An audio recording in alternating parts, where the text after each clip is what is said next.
Small drones didn't change warfare because they're impressive. They changed it because they're cheap, persistent, and hard to ignore. And here's the part people keep getting wrong. Talking about small UAS tactically doesn't mean teaching tactics. It means admitting they exposed assumptions we were comfortable living with, why they matter, where they introduce risk, and how people and systems are forced to adapt. That's what this conversation is all about.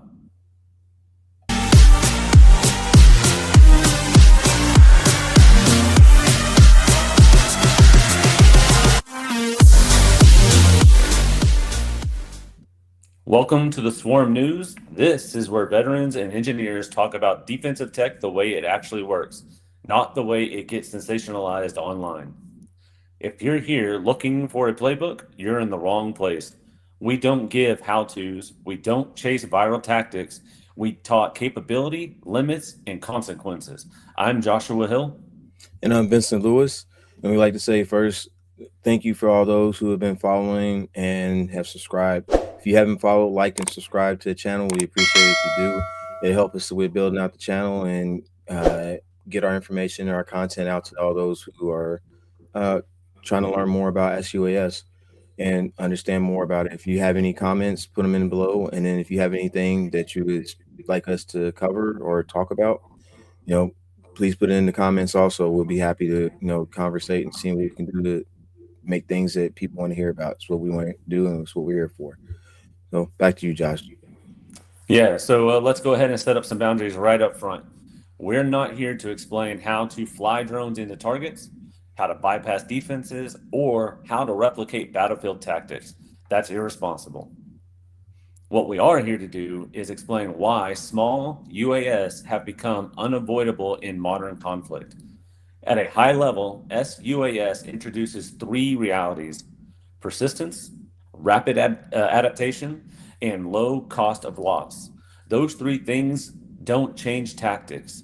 They stress assumptions that militaries were comfortable relying on.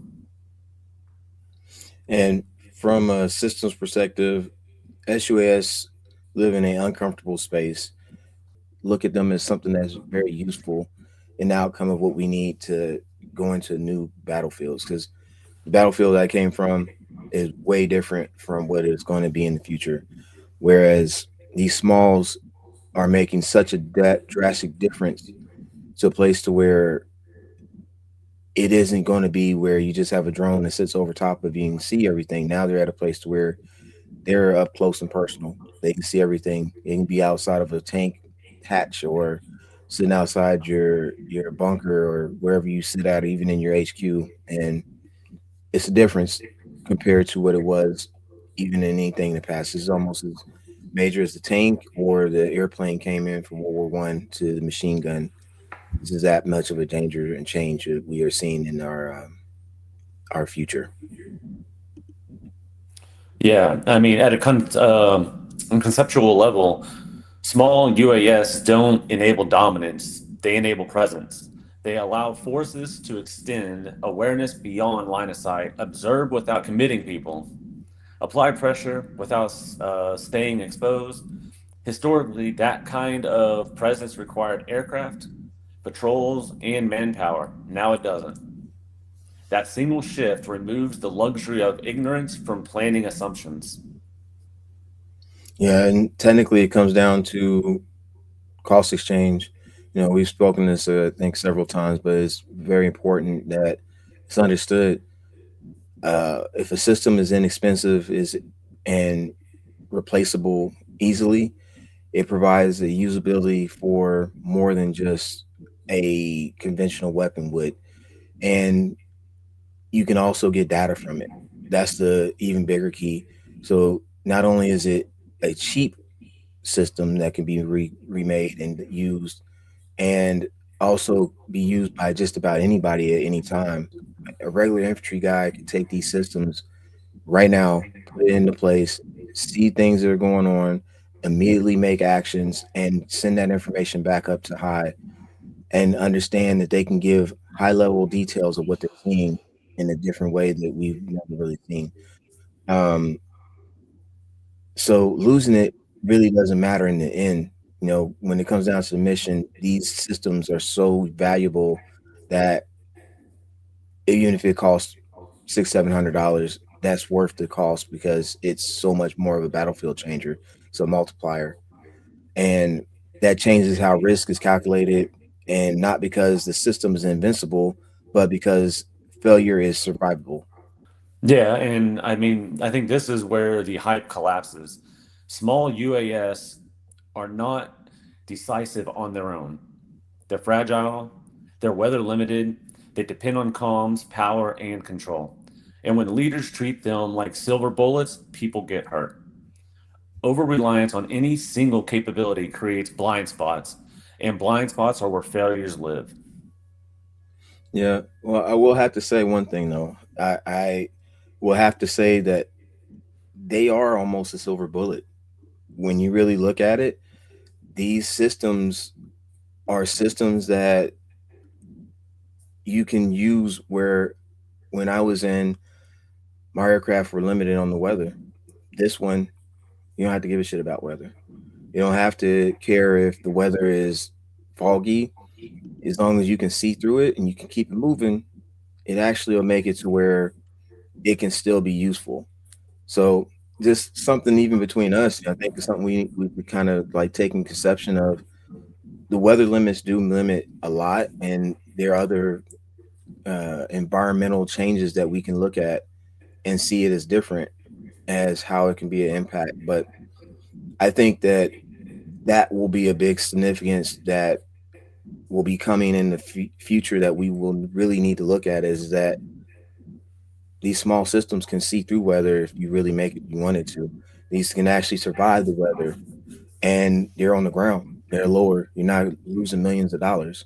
Over reliance on them and their single capabilities creates a blind spot. I agree, but blind spots are able to be worked through, and their failures live still, but we can still make it to where we can use them in a way in the future. And from the engineering side, the limitations may be avoidable. Um, Endurance is basically infinite as long as you have the battery power. Like with the way they got them now, you can attach a cord to anything and make it work. So a payload, the capacity of the payload, the constraints, we're seeing that grow as we see every day now. It's starting to change to a place to where it's getting in a position to where limitations are being removed and stripped away quickly, and it added with capabilities that we never really would have thought have been be capable at this time. And environmental interference is starting to become to a place where it's not even going to be an issue either. Everyday design choices of trades, basically people going from your traditional coding to doing stuff like this is going to be more commonplace than it used to be. And planners must treat UAS as answers to difficult combat situations that weren't there in the past. Yeah, so I got a question about something you just said. So everyday design, you have to make choices for the trades of one advantage for another. That used to be the old, though. I'm thinking we're probably moving away from that with how much smaller and more efficient everything's getting. I'm Mhm. assuming we're not going to have to make those choices and trades anymore.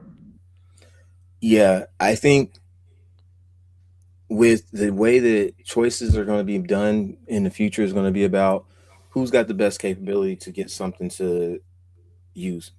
Say a drone that now instead of having to have someone with a transmitter and that transmitter being the one way that you fly aircraft, and then imagine if the goggles were literally like the one thing that you could use as your ability to move aircraft around. Think of it of your goggles become your head, your HUD, but now by your eyes looking in specific areas and then you focus at something specifically, that aircraft can go straight to it. There's changes that'll be different for the future of what we look at.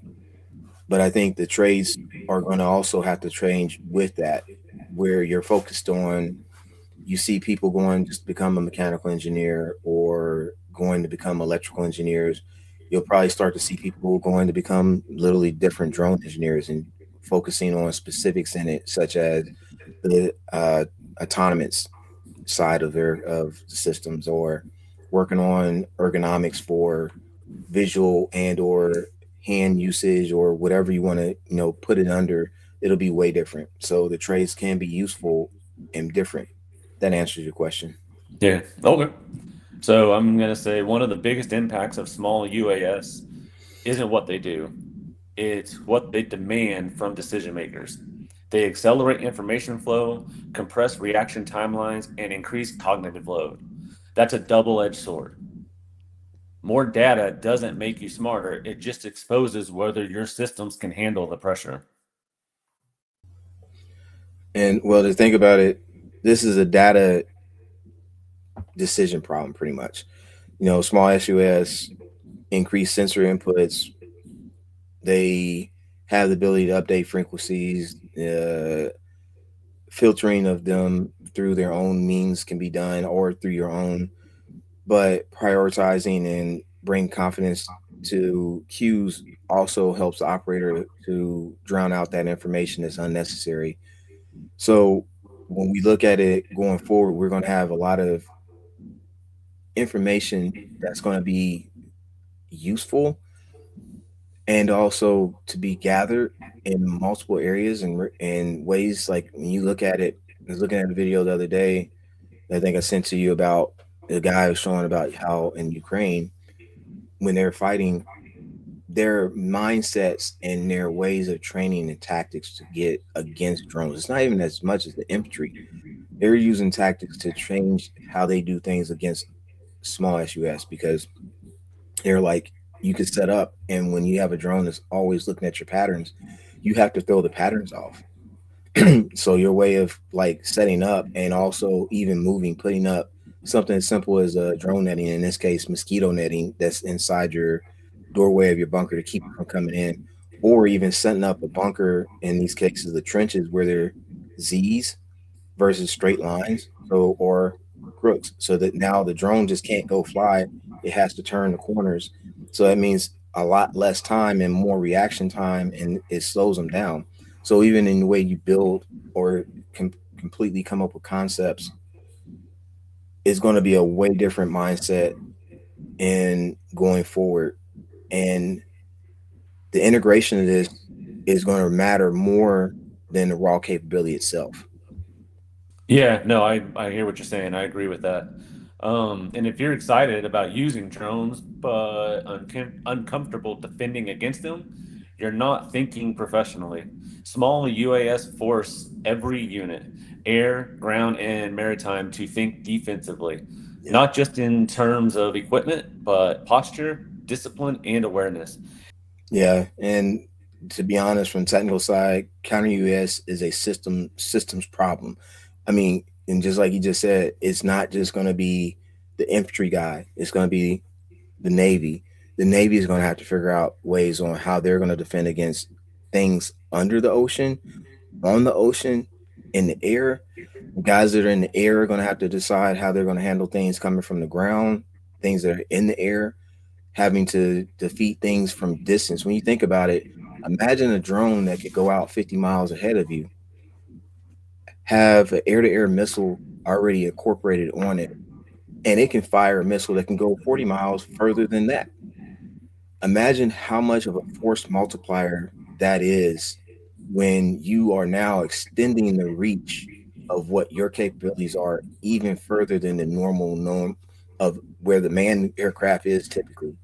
So you got the aircraft of the drones fighting each other, and then you having to actually now ensure that you're not in the kill spot or kill zone for something in that area, either ground, space, wherever. This is a significant paradigm on how we look at combat, and these are changing. Granted, we're talking on the small U.S. side, but when you really take into account all these aircraft, from sea level, let's go under the water, on the ground, in the air, is a significant difference than what is actually ever looked at in before.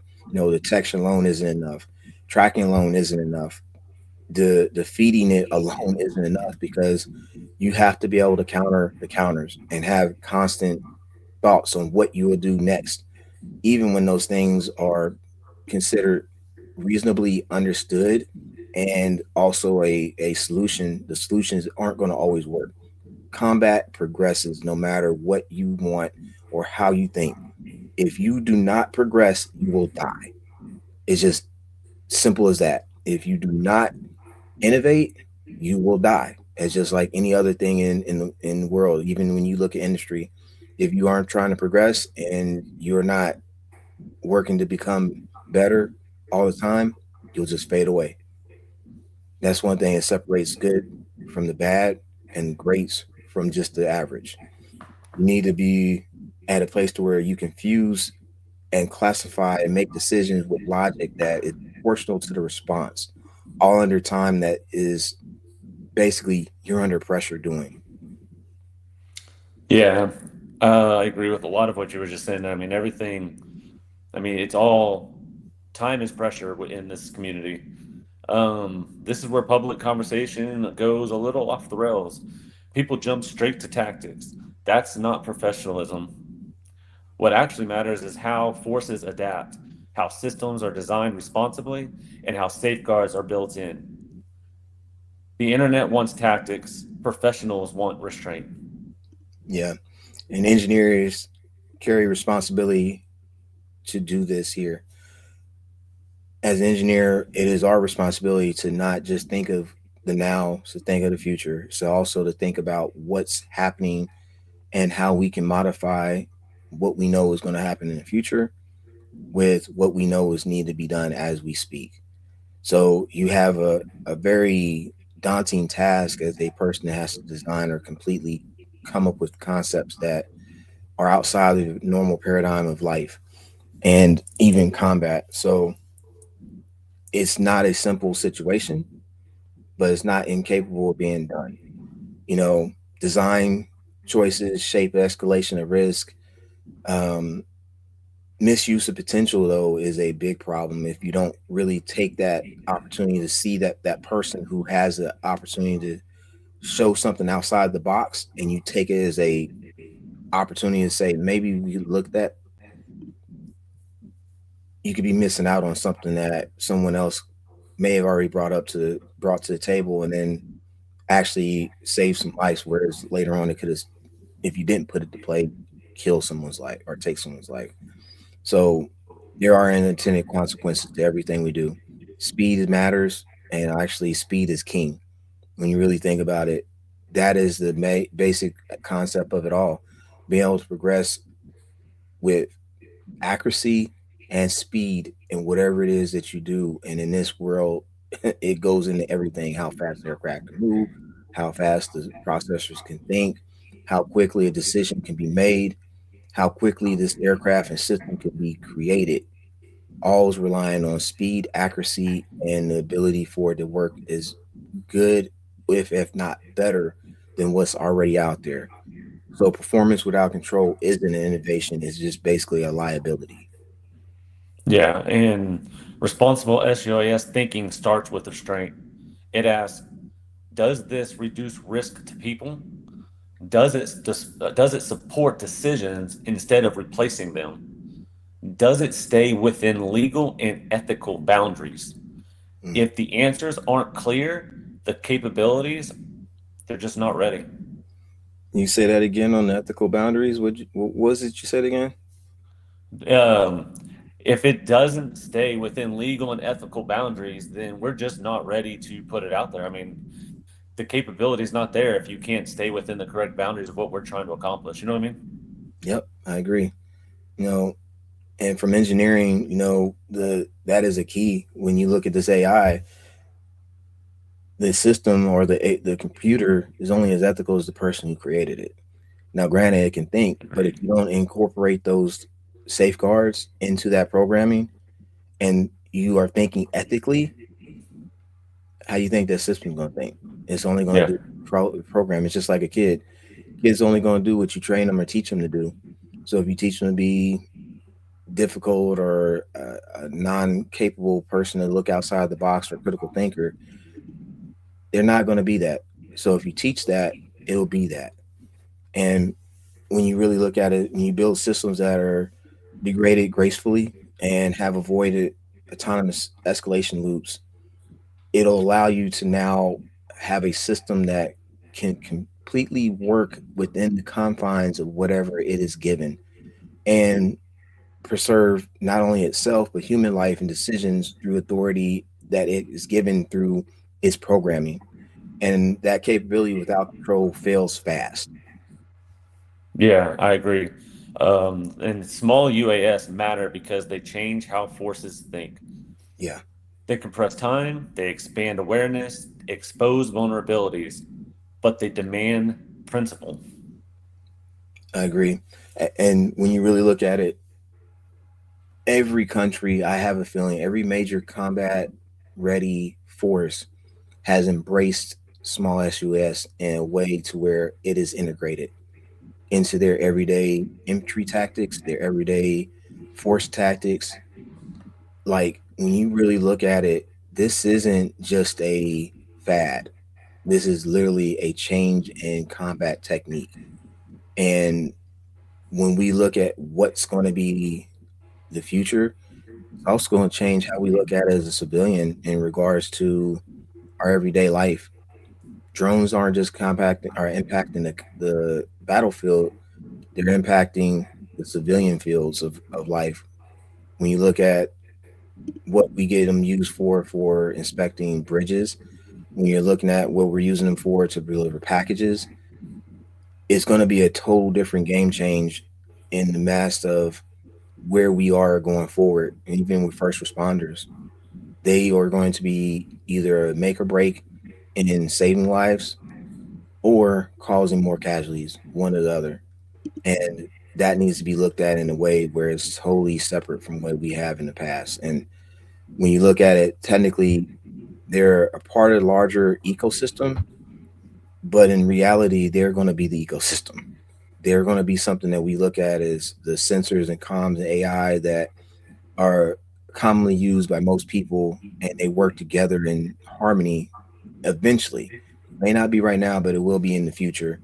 And isolated the capabilities, isolating those capabilities to where it only is a specific group is going to fail not only the people who are looking for those to be useful to them, but a society as a whole. So integrating these systems in a way where they can endure is more important than just having a system just because it's a novelty item. Yeah, I agree. I mean, and then talking responsibly about warfare, it isn't weakness, it's professionalism. We don't need more viral tactics. We don't need, what we really need is better thinking.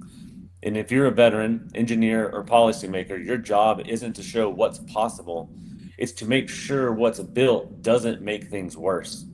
That's how real capability is sustained. If this episode reframed the conversation for you, share it with someone who thinks tactically means detailed. And if this perspective matches how you think about defensive tech, subscribe. This is exactly what we do here every week. We'll see you next time. Same. Thank you. And again, like, subscribe, and follow us if you like our content. And we appreciate you listening. And if you got this far, hey, we appreciate you. And we have more coming on this same thing. So till then, talk to you later.